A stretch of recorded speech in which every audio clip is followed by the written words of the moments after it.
साहब आज हम सबसे पहले तो बात करेंगे, बल्कि मुसलसल ही बात करेंगे, क्योंकि इस हफ्ते में चीफ जस्टिस ऑफ पाकिस्तान के काफ़ी ज़्यादा रिमार्क्स से जो हैं वो सख्त बार बार आए, ऑर्डर्स आए सुप्रीम कोर्ट के।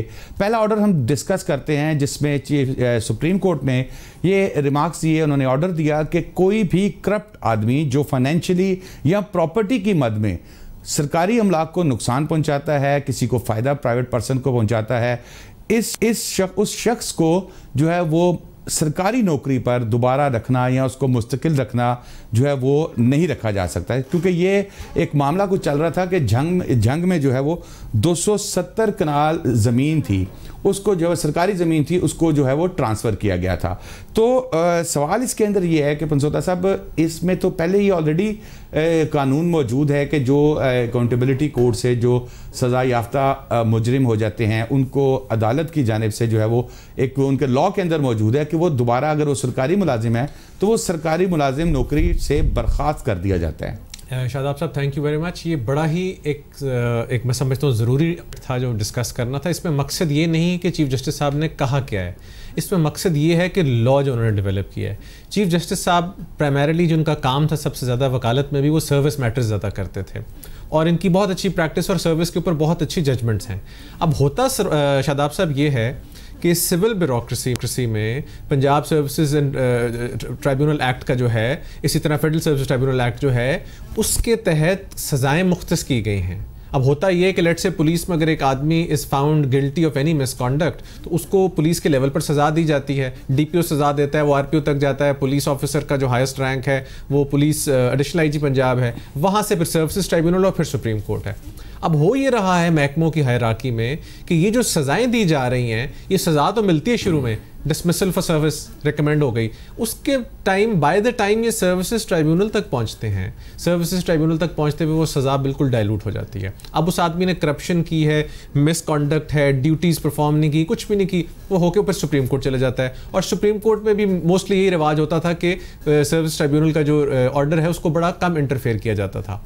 जज साहब ये फरमा रहे हैं, चीफ जस्टिस साहब, कि जब आपका एक सर्विस स्ट्रक्चर मौजूद है, उसमें एक चीज़ साबित हो गई है कि एक आदमी ने 270 जो कनाल है अराजी वो ट्रांसफ़र कर दिए आगे एक रेवेन्यू ऑफिशियल ने, तो आप कैसे कह सकते हैं कि जी उसकी सज़ा को कम कर दिया जाए? इसके बरअक्स के डिपार्टमेंट ये लिख के दे रहा है कि इसकी सज़ा कम ना करें, लेकिन आप उसकी सज़ा जो है कम करने की तजवीज़ कर रहे हैं। उस पर जो हमारी ट्राइब्यूनल है उनकी तरफ से जो जवाब आया, उन्होंने कहा जी हमारे पास पावर्स बड़ी वास्ट हैं सेक्शन 5 के तहत, और उस पावर को एक्सरसाइज करते हुए हम सेट असाइड कर सकते हैं, ऑर्डर मॉडिफाई कर सकते हैं। तो उस पर चीफ जस्टिस साहब ने आगे से कहा कि इन पावर्स का मकसद ये नहीं है कि ये अनब्रिडल्ड हैं और स्ट्रक्चर्ड डिस्क्रेशन आप एक्सरसाइज नहीं एक्सरसाइज करते, कि जो दिल कर रहा है आप डिस्क्रेशन को एक्सरसाइज कर रहे हैं। This is not like that. जो आपका काम है वो आपने ये देखना है, और आप तो सबसे पहला चेक हैं। जो सर्विसेज ट्राइब्यूनल है ये कॉन्स्टिट्यूशन के तहत आर्टिकल 212 के तहत क्रिएटेड है, और वो जो 212 कहता है वो इसलिए कि प्राइमरी साथ जो है सर्फेस दिया हुआ है, आपको एक प्लेन दिया हुआ है जहाँ पर ये जो करप्ट या जो मिसकॉन्डक्ट में इन्वॉल्व ऑफिशियल्स हैं उनको आप आहिस्ता आहिस्ता सर्विस से बाहर निकाल दें। ये नैब वगैरह की तो जरूरत ही नहीं होनी चाहिए अगर ये वाले इदारे जो हैं वो प्रॉपरली इफेक्टिव फंक्शनिंग कर रहे हैं। एक चीज़ में, ये नहीं है अभी, ऑलरेडी ये मौजूद नहीं, इदारे मौजूद हैं, एक्सरसाइज जो डिस्क्रेशन कर रहे हैं वो बड़ी अजीब तरह कर रहे हैं कि बंदे छोड़ दिए। अब मसलन एक और केस सुनते हुए उन्होंने रिकमेंड किया है कि जो मेंबर नंबर 1 हैं पंजाब सर्विसेज ट्राइब्यूनल में उनको चेंज किया जाए, क्योंकि उन्होंने एक पुलिस ऑफिसर जो है वो रिश्वत लेता हुआ पकड़ा गया तो उन्होंने उसको छोड़ दिया। उन्होंने कहा ठीक है इसकी सज़ा कम कर दो, कोई ऐसी बात नहीं।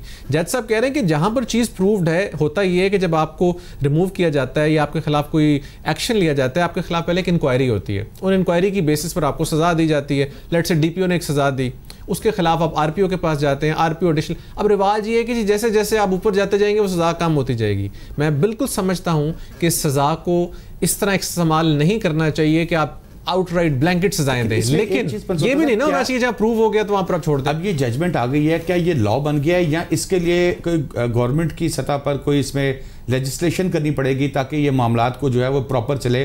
क्या इससे पहले हुकूमत को ये ख्याल नहीं आया कि इस तरह की कोई कानून साजी की जाए कि एक शख्स जो है कन्फेशन भी कर रहा है या उसका प्रूव हो गया कि उसने ये गलत काम किया है तो उसको दोबारा आप सर्विस के अंदर रखें? इसमें पहले कोई कानून मौजूद नहीं है या अब कानून साजी करनी पड़ेगी? शायद आप सब कानून मौजूद है, कानून एक्सरसाइज करने के तरीके कार के ऊपर जो है वो गिला था और उसके ऊपर चीफ जस्टिस साहब को इतराज़ था। होता ये कि एक judicial officer power differently exercise करता है। ये जो मेंबर्स मोस्टली लगे होते हैं ये रिटायर्ड ब्यूरोक्रेट्स होते हैं, तो ब्यूरोक्रेसी में आपको पता है एक दूसरे की बड़ी सपोर्ट की जाती है कि कोई बात नहीं।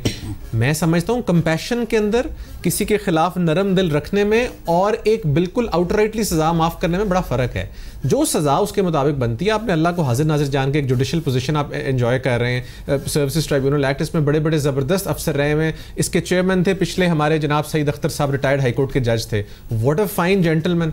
उस टाइप की हमें इस वक्त ज़रूरत है लोगों की, मेंबर्स की, जो कि एक्सरसाइज करें अपनी अथॉरिटी जुडिशियसली। और अब आपने जो बात की ना कि लॉ बनाना पड़ेगा, लॉ सारा एग्जिस्ट करता है। अब इस जजमेंट के बाद मेंबर्स 20 दफ़ा सोचेंगे कि आपके पास लिखा हुआ आ गया है कि जनाब इसके खिलाफ इंक्वायरी में प्रूव हो गया कि ये आदमी गिल्टी है मिसकॉन्डक्ट का, तो लिहाजा हम डिसमिसल फॉर सर्विस रिकमेंड करते हैं। अब वो मेंबर मुझे बताएं किस तरह उससे डिविएट कर सकता है। वो कहेगा जी बिल्कुल करते हैं। हाँ, अगर उसको लगता है कि इंक्वायरी किसी 2 नंबर तरीके से हुई है, उसमें कोई उसके खिलाफ ज्यादती है, कोई महकमे की अनाद है, वो बात उसको वो रीजंस एक्सप्लेन करें। जज साहब ने कहा है कि आपकी ऑर्डर में रीजंस भी नहीं होते ना आप लिखते हैं। मैं बिल्कुल समझता हूं कि महकमे में जब इंक्वायरियां कराई जाती है कि दफ़ा ज़बरदस्ती आपके खिलाफ करवाई जाती हैं, बट आप एक्सप्लेन करें उसको, so that when it reaches the supreme court of Pakistan, the supreme court can obviously dilate upon that और उसको बेहतर तरीके से आप मामले को आगे